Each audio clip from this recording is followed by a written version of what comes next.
All right, now that we've done some research and we understand the basics of photography and how these cameras work, our first unit is going to give us a chance to practice some of those skills. One of the goals of this unit is that you learn to use the digital SLR cameras. Those of you who are working from home, if you are working with your phone, I challenge you to do a bit of research. There are ways to change the lighting on an iPhone.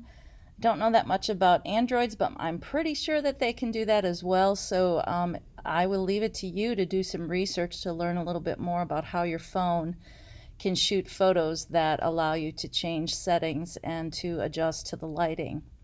So our first unit, we're going to focus on texture, and lighting is the key to capturing texture in your photographs.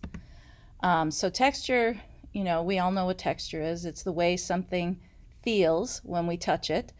But in photography, which is two-dimensional, you need to portray that by showing rough, smooth, jagged, bumpy, sharp, pointy, slimy, slippery surfaces. So trying to capture that feeling of a texture is kind of important and critical to this assignment, and the lighting helps to show off that texture. So we're going to look at slides that not only have great texture, but they also highlight some of those composition techniques. So this image kind of does exactly what I said not to do, which is use that sort of belly button approach where everything is right in the middle. But it kind of works with this image because there are some lines leading you off of the center, the way that the seashells sort of point you around, and then the lines here of the little petals that this bowl is sitting in. Also the line of light that leads you around, and again the line of light here. So what you have here is a subject that fills the frame, and I think does a really good job. You also can see all the different textures because of the way that it's lit and the way that it's been photographed. So you have these smooth ceramic bowls, you have the kind of crinkly, crumply petals, and then you've got the smoothness of the seashells. This image, deceptively simple, but it actually is really challenging to shoot a photo like this. So we have frost on a window, and so when the photographer focuses, they need to focus on that inside window that's closer to them. And then what's behind it, depending on the depth of field, depending on the f-stop that they chose, that background is either going to be in focus or not. You can see that it's somewhat in focus, so that really depends on the depth of field, which happens because of the f-stop. Remember, f-stop is the same as aperture, so it's those numbers like f4, f5.6, f8, f11, f16. And remember, the bigger the number, the smaller the lens opening, the smaller that aperture, because those numbers are fractions. So f4 is going to be much more wide open versus f11, which will be much smaller. So in this image, there's great texture. We have this frosty kind of texture that we all understand here in Wisconsin because we get this on our windows in the winter. Pretty soon we'll have this on our windows. And then you've also got the secondary texture of the trees, which even though you can't see it that well, we all know what a tree feels and looks like. The photographer's done a good job of this sort of contrast between the really black silhouette in the background, the really white sky, and then the beautiful mid-grays of the texture here. Of the frost. You could argue that this is a rule of thirds, but I actually kind of feel like it's more of a leading lines image that leads you through the piece. Excuse me. This is a great example, again, of that beautiful texture that you can get with proper lighting. So these are pears, and they are sitting in a kind of a glazed ceramic bowl. Each of the stems of the pears leads your eye back to the roundness of the bowl. And each pear, you notice, is sort of facing a slightly different direction. I think this photo is less successful if the pears were all kind of going the same way, or if they were standing upright. So I do think the photographer purposely placed them this way to help with the composition. Remember that moving the viewer's eye through a piece is really important. You've got a study of smooth textures here in this piece, the glassy ceramics texture, and then that smooth pear skin texture. This is actually by Edward Weston. I don't know if you remember him from the other presentation, but this is a really famous photo of one of his green peppers, and he shoots it to look almost, it almost looks like a person or a figure, a torso of somebody, but beautifully well lit to show us that smooth texture of the pepper, and then really dramatic shadows to make something that's really simple, a pepper, look like something quite beautiful and artistic. So you've got those leading lines. He's filled the frame with his subject matter, a beautiful image. This one, I would argue, isn't the most successful photograph. It is sand with little pebbles in it. From a lighting point of view, it's kind of cool. But I feel like this sort of filling the frame with a whole bunch of just endless sand doesn't really give us enough of a vantage point of what are we looking at and what are we supposed to be getting out of this. I feel like a photo like this, though, could be really helpful for the assignment we're going to do, because it could become a really good texture that you can apply to something else. And we're going to learn how to do that. So you could actually fill letters with this, or you could make someone's face look sort of sandy and have pebbles on it. So sometimes the photos you shoot might not be that successful as standalone photos, but with the help of Photoshop or Photopea, you can make layers and have some of the layers be slightly see-through. So an image like this suddenly might become something you want to use. Same with this one. This is another one where it's a whole bunch of leaves, that crunchiness of fall leaves. It's not successful as an individual photo, I don't think. There's really nothing to tell us what to look at. You know, you could argue that you're filling the frame with the subject, which you are, but I just don't think it's that successful. However, as a texture, it's really cool. And again, you could use this to cut out parts of it to put onto something else. So please, as you're doing this assignment, don't just throw photos away.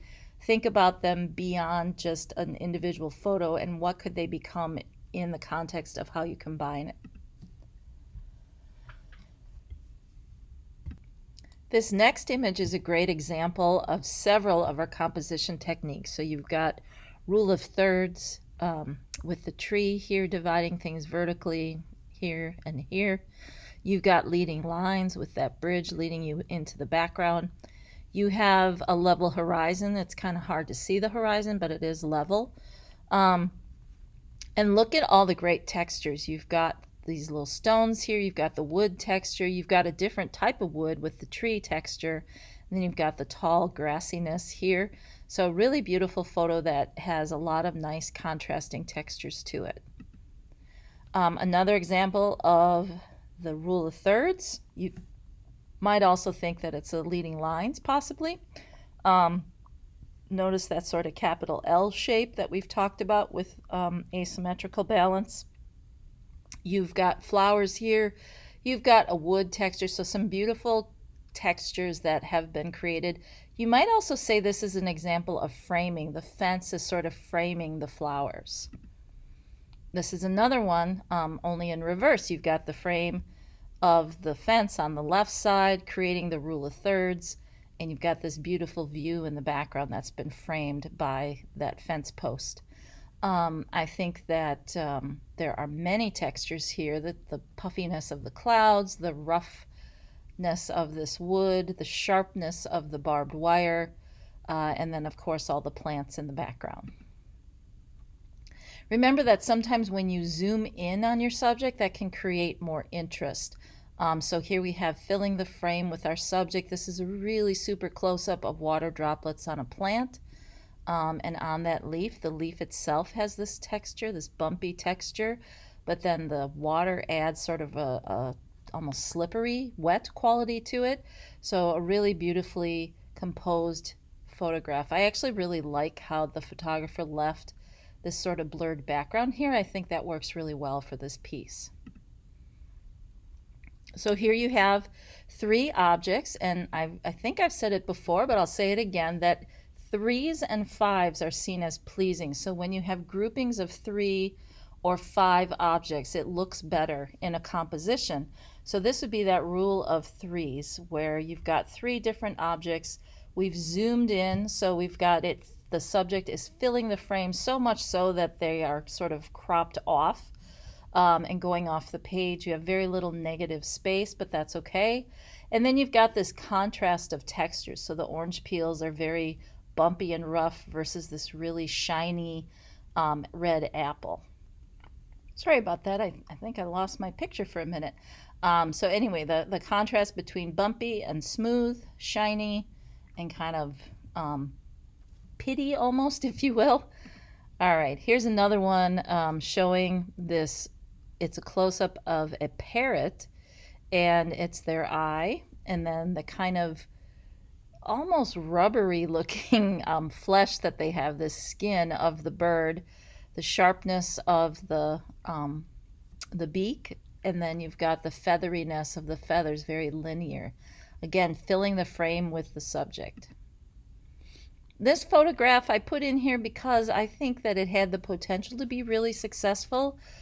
It's a rusted fence, and I love the idea of rust, and the color is really bold and vibrant. It's also an interesting point of view how they shot the photo, but there is really a lack of focus here. Only this little part of the picture is in focus because the photographer probably didn't have the right f-stop set up on this, which meant that their depth of field wasn't really great. So you need to remember your composition techniques, you need to remember your focus techniques, and you need to think about your lighting choices, specifically the depth of field you get based on your f-stop. This is a cool texture for sure, and you could still use the parts of the photo that are in focus if you wanted to. But just a caution, a reminder that you need to think about focus too. So you're going to be creating a collection of photographs that shows variety. I want to see variety of lighting. I want to see some abstract things, like you just saw some of those where it was like the leaves, the kind of, you're not sure what you're looking at. I also want to see some real things where you try to do some actual really good compositions. Try all of the different composition techniques that we've talked about. You should have about 5 or 6 different types of textures in your collection, so it shouldn't all just be wet. It should be a variety of things. I also want you to think again about those composition techniques, so fill the frame, framing, leading lines, level horizon, rule of thirds, focus, and lighting.